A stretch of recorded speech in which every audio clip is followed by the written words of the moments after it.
Apart from Jack Nicholson, perhaps in The Shining, Anthony Hopkins in Silence of the Lambs, not many big movie stars want to portray pure evil. I know we've seen Ethan do this in Sinister before, but what makes Ethan different? You know, what makes him able to put his ego aside to do a role like this? Well, remember, Ethan wasn't the villain, and he wasn't the monster, rather, I should say, in Sinister. He was a bad guy in a lot of ways and got his comeuppance. Ethan even said to me before I gave him the script, he said, I don't really play villains, you know, it's got to be something really special, you know, to do that. I mean, I think that there's, you know, the characters who are memorable villains have really unique, very actor-driven characteristics. You know, the way that Anthony Hopkins speaks in Silence of the Lambs, that script is brilliant, but the way that he speaks, his tone, his intonations, not in the script. That's something that the actor brought to the table. And Ethan did the same thing with The Grabber. I think he understood that the challenge was that the character wears a mask the whole time. But I think Ethan took that as not just a challenge, but an opportunity to let the mask be the scary thing. And it allowed him, I think, to be very truthful in talking in a manner that was unique to this character. And he just really built out a character that wasn't quite like anything I've seen before, you know, and that's what great actors do. You know, he was surprising to me in a lot of the choices that he made, but they were all wonderful. Thank you. Hey Scott, my name is Nick from Nova Stream Network in Australia. How are you today? I'm good. How are you? I'm very well, thank you. Thanks for asking. Look, I'm very interested in the screenplay side of things on your end, because obviously The Black Phone is based on Joe Hill's short story, and I'm interested in finding out what yourself and C. Robert Cargill was some of the key elements that you wanted to add into the screenplay, or some key plot points that would expand on Joe's story. Well, I mean, the main things that we expanded was, you know, in this short story there was one ghost that calls on the phone. We've got 5, and the sister, you know, Gwen. I really felt like and the father, sort of his home life. I felt that we needed a female character to be central in the story, and this 9-year-old girl, Gwen, who I think is an older sister and not much dealt with in the short story. She becomes really the soul of the movie. The expansion of that was I think, really born out of my desire to tell a story that drew on my own childhood. You know, before I had decided to make The Black Phone, I was thinking about making a movie that was really rooted in my own childhood memories, something like An American 400 Blows. You know, I grew up in North Denver, I was 12 in 1978, and you know, my home life and neighborhood life was was very much what you see on screen. You know, it's sort of working class, blue collar, pretty violent, both in home and out of home environment. And there was a lot of fear of serial killers. Think about that era, and especially in North Denver in 1978. The Manson murders had happened not long before. Ted Bundy had come through Colorado and killed a bunch of women, and then was arrested and escaped in Colorado. You know, Halloween had come out, the movie, and so and also a personal anecdote. My next door neighbor, my friend who lived next door when I was 9 years old, knocked on my door, and I answered it, and he said somebody murdered my mom. And his mother had been abducted and raped and wrapped in phone cord and thrown in the local lake. So like the presence of the ominous serial killer who could take you from your bed or take you on the way to school was just a very real thing for those of us, you know, that age in 1978 in North Denver. It just was a real thing, you know. So I think a lot of the desire I had was to tell a story in that environment. And then when I thought about merging it with Joe's short story, which I always thought was a great idea for a horror film, just always thought it was such a unique story. That's really how The Black Phone became what it is, was the merging of those two things. Amazing. Thank you. Thank you for your time today. Thank you. Hi Scott, it's Dave Griffiths from Heavy Magazine. How are you? Good, how are you? I'm good. My question is, I was just wondering, you have some very, very young actors in some very, very intense scenes in this film. How as a director do you work with young actors and actresses when they're heading into such an intense scene like we see in this film over and over? That's a really good question. I mean, I think it starts in the casting process. You know, you've got to find kids capable of doing that. And for me, the vetting process for hiring child actors is also vetting their parents and making sure that these are kids with stable, parents and stable home lives, that they're going to be properly supported. I wouldn't want to put any children through a Hollywood production, or let alone sort of set them loose into the Hollywood landscape as a career if they didn't have good parental support. So that's always important to me. But when it comes then to the shooting process, the first thing I do is I sort of give them forewarning about the scenes that I know are going to be demanding. I talked to Gwendolyn Shaw about the whipping scene quite a few times, and talked to Jeremy Davies about it as well, but just talked about what that was going to be and what she needed to be prepared to do. The same thing with Mason, and the kind of he has a long crying scene when he comes out of the freezer, and told him, you've got to really cry, you got to really be there emotionally. And I think a lot of it is giving them a little forewarning and creating a safe space for them, so that they can feel like they're safe to go into those places. But I also just talk to them like adults, in terms of the directing. I'm very specific about, this is why this is happening. This is what the emotional condition is. These are the kind of things I think this character is feeling and processing in the scene. And in my experience, child actors can handle sophisticated emotional directions as well as adults can. They really understand it. They have big feelings. They understand the things that they feel most of the time. And if you do that, and you've really protected them and made them feel safe on set, they'll do amazing things for you, and they're always truthful. The best thing about working with child actors is they're just so truthful in what they represent. The whipping scene in Black Phone is probably the hardest thing to watch, but I also think that probably the most extraordinary acting moment in that whole movie comes from this 9-year-old girl in the back half of that scene. She's just, what she does is so honest and so real and so truthful. And when it was over, she was giggling and having a great time. She's an actress. She's good at that. Definitely. Thanks for that, Scott. Sure. Hi, Scott. It's Jared from Monster Fest in Australia. How you doing? I'm good, thanks. Thank you. My question for you relates to your injecting your own sort of upbringing and childhood trauma into the film, because I understand that the reason you'd left the Doctor Strange project was to concentrate on sort of your own mental health and dealing with that trauma. That's false. That headline is false. Whoever wrote is it that. Really? Yeah, I never said that. No, I left Doctor Strange over creative differences, like I said. Right. Well, in relation to the actual script for the Black Phone, how much of your childhood was? Oh, I mean, my child. It's very much like my childhood. The predominant emotion that I associate with my own childhood is fear. When I think about my own childhood, what I felt primarily was fear. And I felt it partly for the reasons of the things you see on screen, the violence both inside and outside my home. I lived on a block with 13 boys, and I was the youngest. So I got bullied all the time. That was a big part of growing up, too.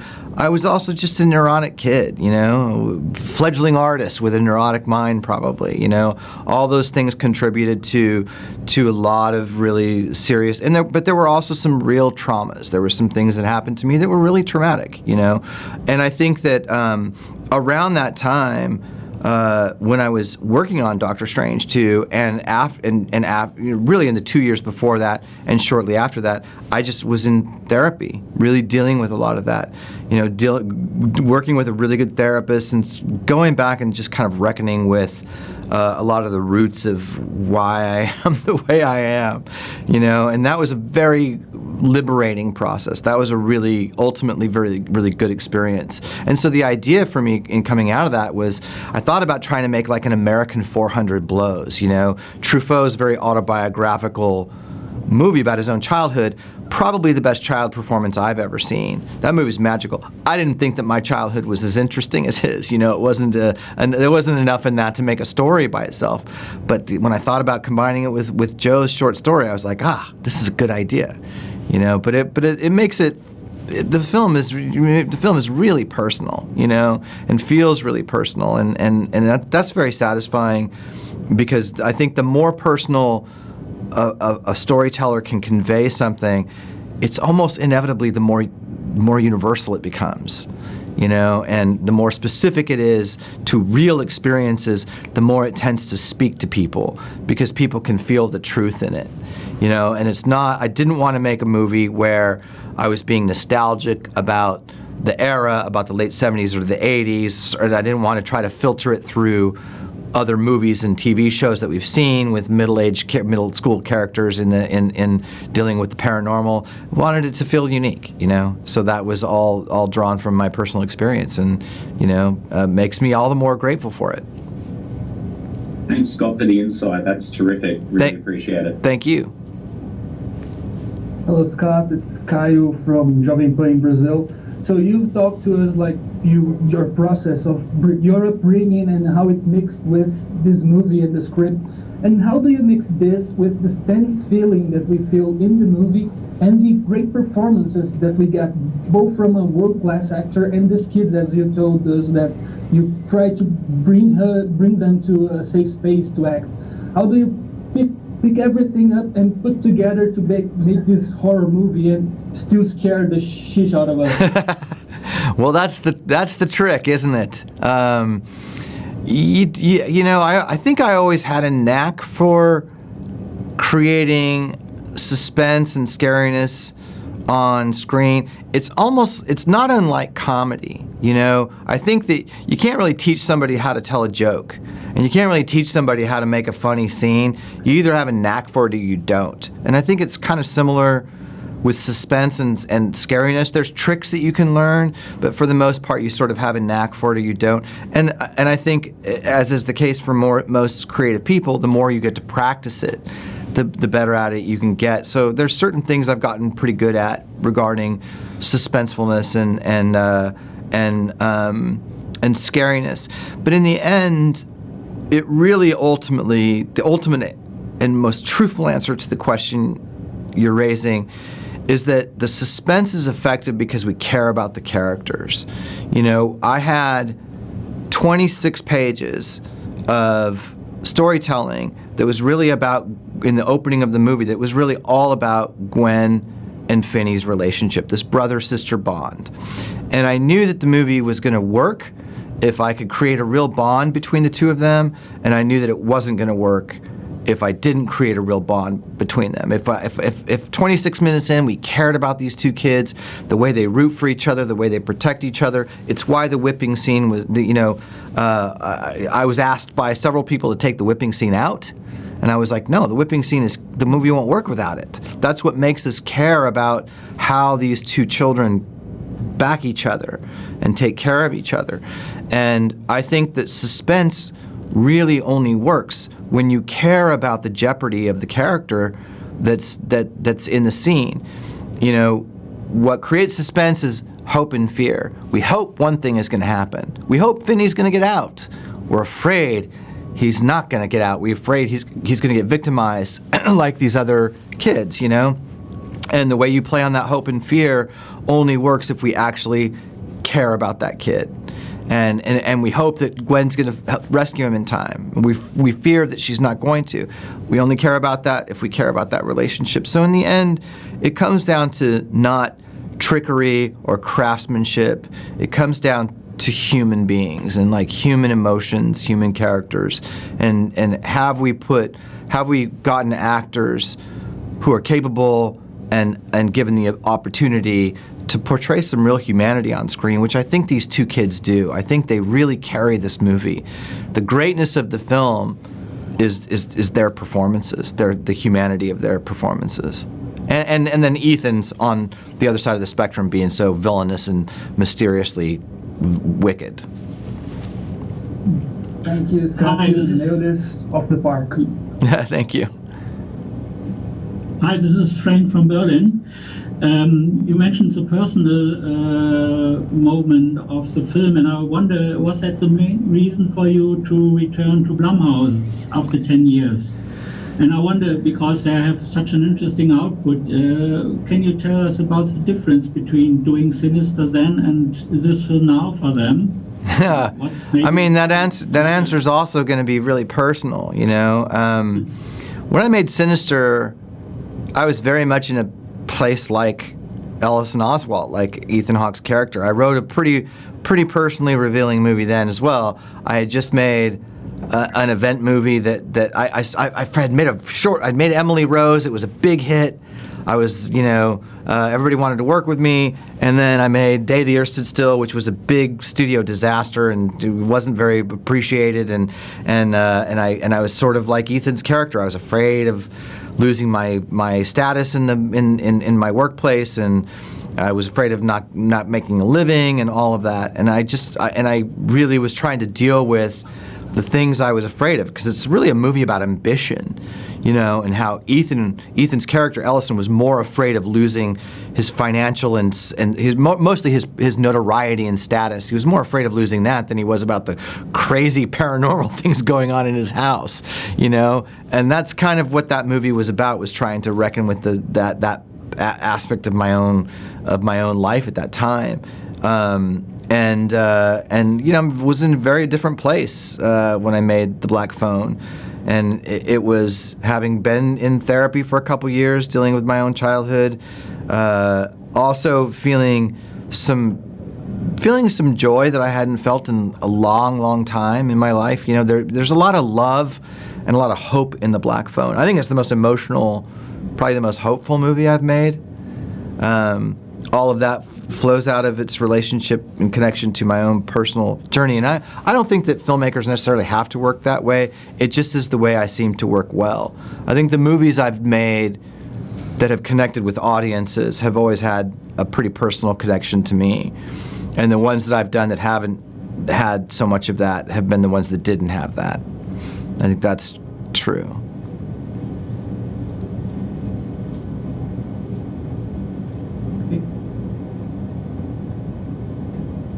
I guess we're done.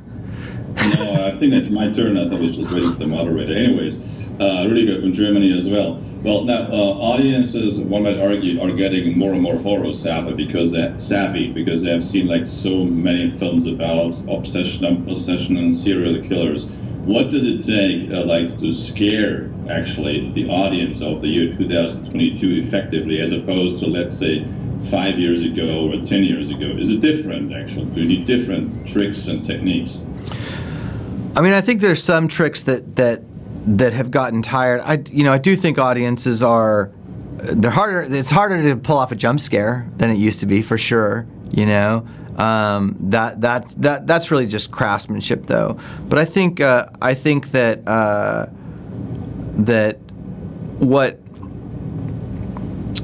what audiences require now is, in my experience, is some kind of newness.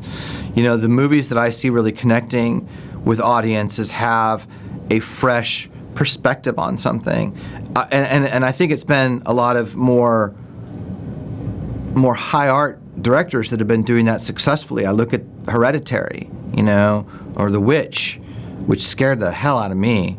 You know, I felt like I was contaminated with evil for a few days after I saw that movie. You know, I think that those guys, you know, It Follows, these are all really interesting, sophisticated art films that are also very, very scary. And I think those are the movies that have had the most influence. And I think on the populist front, audiences, again, looking for an angle or a point of view that we haven't had. In the case of The Black Phone, I think that what's really unique about The Black Phone as a horror film is easy to miss. And it was easy to miss even in the short story, because I don't think I recognized it at first. I just felt like, God, this would make a great movie. And when I asked myself, why do I feel so strongly about this being a good film, I realized, oh, this short story combines a serial killer story with a paranormal ghost story. And I was like, I've never seen that done effectively. You know, it's a very simple thing, but it just did it, and it did it so effortlessly and so effectively, the short story did, that I almost didn't realize that he had combined what are typically two very different horror genres, you know, into one basement, basically. You know, so I think that having a fresh angle on it really matters. I think the era of the, you know, North Denver in the late 70s helps with the authenticity of it. So in the end, I think a component of that combined with characters that you care about, it always comes back to that. You can make a very traditional slasher movie without anything being that unique, and if you really care about the characters, you can scare the audience. In the end, that's the most important thing. Well, thank you very much. Thank you. And that was the last question for this roundtable. Thank you, everyone. Thank you. Really good questions. Appreciate it.